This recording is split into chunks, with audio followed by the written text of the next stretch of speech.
गीता ही सर्व शास्त्रमय आहे. गीतेमध्ये सर्व शास्त्रांचा सार भरलेला आहे.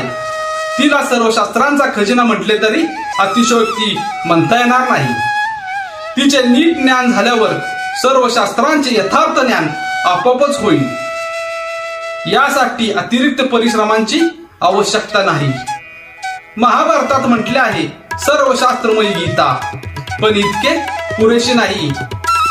कारण सर्व शास्त्रांची उत्पत्ती वेदांपासून झाली. वेदांचे प्रकट्य श्री ब्रह्माजींच्या मुखातून झाले. ब्रह्माजींची उत्पत्ती भगवंताच्या नाभिकमलातून झाली. त्यामुळे शास्त्र आणि भगवंत यामध्ये खूप मोठे व्यवधान पडले आहे.